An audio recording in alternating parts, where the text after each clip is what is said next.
Hey, this is page 190 homework. First three, I asked you to find the graph, look at the graph and tell me how many solutions there were. So looking at this one, there is one real solution. Okay, and that solution will be -4.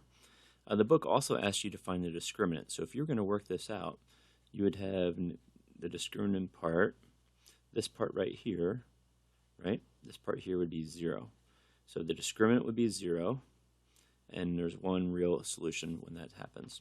If you think about it, when you do the plus and the minus, if I do +0 and -0, they're both going to give you the same answer. They both come up to be -4. Okay, this one here, by looking at the graph, I have two real solutions. And if you're going to do the discriminant underneath there, okay, so there's the equation, you'd have -b, so you'd have 14 plus or minus, and underneath here you'd have some sort of positive number. So when you do the plus and the minus, when you do the positive and the negative, you get two different answers. You'll get 1/4 and you'll get 3/2. Okay, this one here, by looking at the graph, it doesn't equal 0 anywhere, right? Okay, so it never hits the y-axis. So we're going to have two imaginary or non-real solutions. Okay, so when you're looking at this one, if you would work this out, you'd have -11 plus or minus, and this discriminant would be a negative number. And when you have a negative number, you know it's imaginary, so we have positive and the negative of the imaginary answer there. Okay, so that's how you do those first three. Number 81. Okay, so you're looking here at this f of x function. We want to know where it's equal to 0. So it's equal to 0 at 2 and at 4.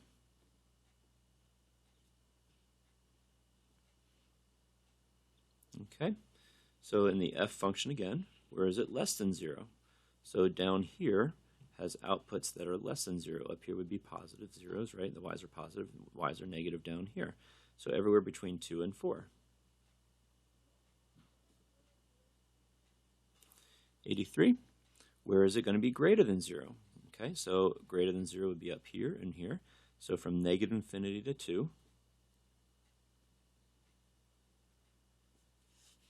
And then also in this section here, which is from 4 through infinity.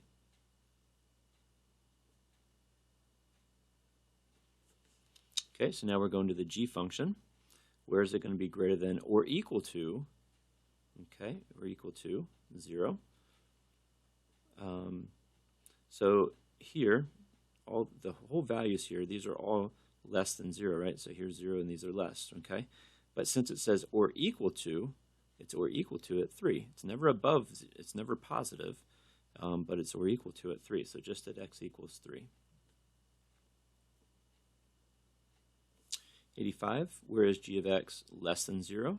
So it's less than 0 here and here, but it's equal there, right? So we can't include the 0. So it's everywhere except for the 0. So from -infinity to 3, and then also from 3 through infinity. Okay, so from 3 through infinity, it's also less than 0. 86, where is it greater than 0? Is this ever greater than 0? Is it ever positive up here? Nope. So never greater than 0. 87, okay, looking at the h function, where is it greater than 0? Okay, they're always greater than 0, right? All these are, it never is equal to 0 or less than 0, right? They're always greater. So from -infinity through positive infinity, it's always greater than 0.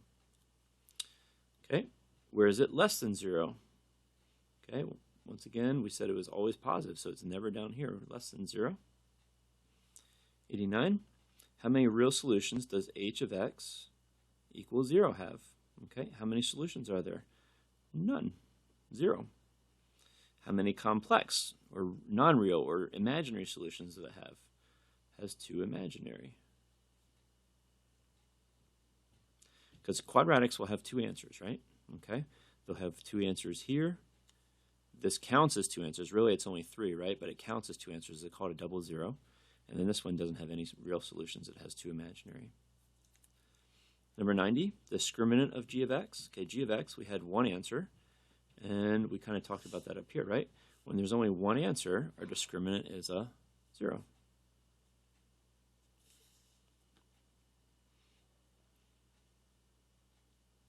Okay, 91.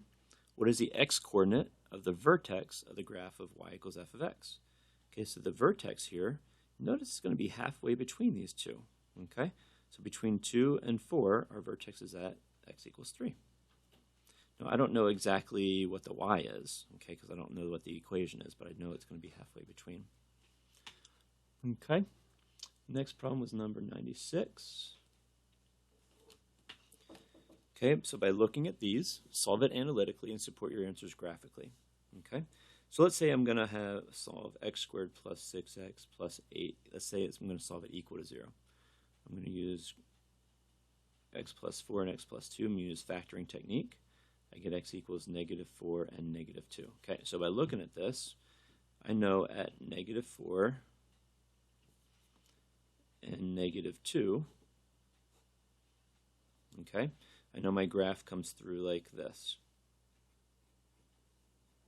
I don't know exactly how far down it goes or how wide or narrow, but I do know it's going to cross there, and it's a positive x squared, so it's opening up.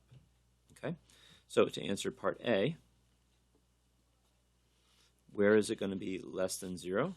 Okay, so where down here is where it's less than 0, right? So from negative 4 to negative 2 is less than 0. And part B, where is it greater than or equal to 0? Okay, greater than would be this section here, so from negative infinity to negative 4. But or equal to, I got to remember to put the bracket. And then also from negative 2, including, because it's or equal to, all the way through to infinity. Okay, 97. Okay, so if I have 2x squared minus 9x equals negative 4, okay, I want to solve this. So I'm going to get it equal to 0 and factor to solve. And negative 4 and negative 1 give me 4. That gives you negative 8 minus 1 would be negative 9. So if I set these equal to 0, add the 1 and divide by 2, and add your 4 over. Okay, so kind of thinking about the graph of this, I know at 4 and at 1/2, I know my line's going through that. It's a positive x squared, so it's going to open up. Okay, so 97, part A, says where is it going to be greater than, and since I added that 4 over, now I have a 0. So where is it going to be greater than 0? So greater than 0 would be here and here. So from negative infinity to 1/2, does it equal to it? Nope, so it's going to be this. And greater than 0 over here, from 4 through infinity. And part B, where is it going to be less than or equal to negative 4? Or 0, since I added that 4 over, right?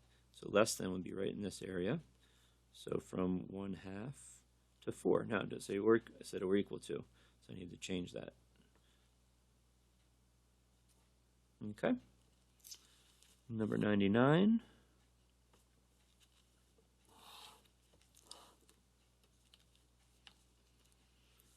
Okay, we have negative x squared minus x. Okay, so let's say I use factoring to solve. So I'm going to factor out a negative x, makes this x plus 1. So if I set these equal to 0, I get x equals 0 and x equals negative 1. So you think about the graph of this, 0 and negative 1. And since it's negative, it's going to open down. Okay, so part A, where is it going to be less than or equal to 0? So it's going to be here, and here is less than. So from negative infinity to negative 1. And it's or equal to. And then also from 0 through positive infinity. Part B, where is it greater than 0? Greater than 0 is right here, between negative 1 and 0. Number 101, we have x squared minus x plus 1. Okay, I'm going to say where it's equal to 0 first.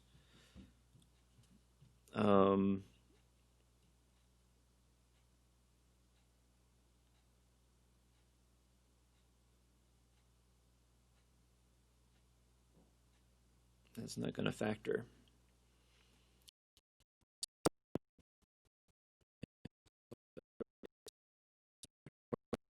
Plus or minus of b squared minus 4 times a times c over times a.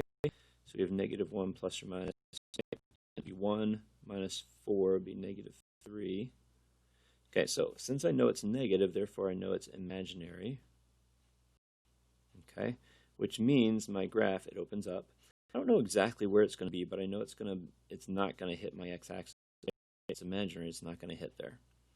So in 101, part A asks us where it's going to be greater than 0. It is always going to be above 0 here, right? So negative infinity, positive.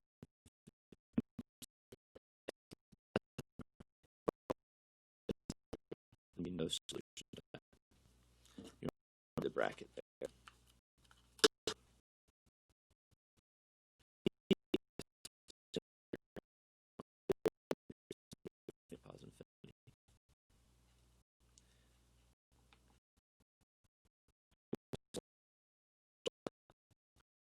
So 107, we're now solving for certain variables.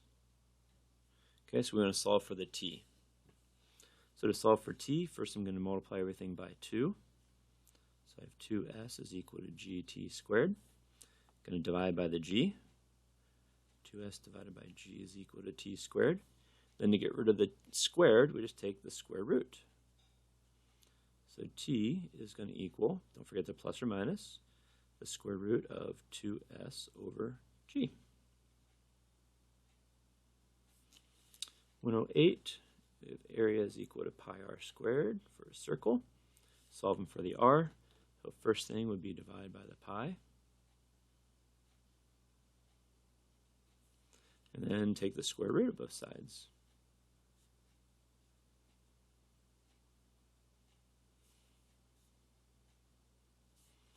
Okay, 109, we have a squared plus b squared equals c squared. Okay, in Pythagorean theorem, we want to solve for the a, so I'm going to subtract the b squared over first. And then take the square root. Now, we cannot, since this is a subtraction, we cannot say that's c minus b, okay? So you cannot do that. Actually, you could do this. You don't have, that's fine where you're at there, but c squared minus d squared would be c plus b times c minus b. You can see that it's not something times itself, right? It's yeah. So we can't take the square root out there. Okay, we have a is equal to s squared. Okay, once again, to get s by itself, all you do is take the square root. Don't forget the plus or minus. 111, s is equal to 4 pi r squared. Solve for the r, so divide by the 4 and the pi first. And then take the square root.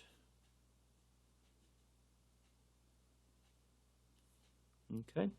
Now, you could, if you wanted to, take this a little bit farther because we know the square root of 4 is 2, right?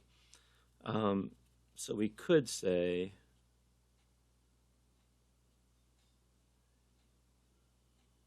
you could say that as well. Okay. I'm fine if you probably leave it like that, though, too.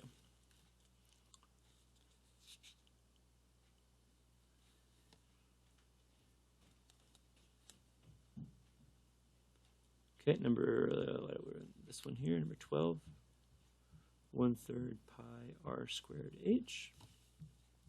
So I'm going to multiply everything by 3 first.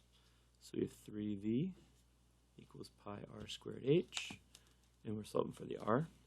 So I'm going to divide by the pi and the h. So we have 3v over pi h equals r squared, and take your square root. So plus or minus the square root of 3v over pi h. Okay, equals the r. There you go. And that is all of your homework for today. Come to class with questions.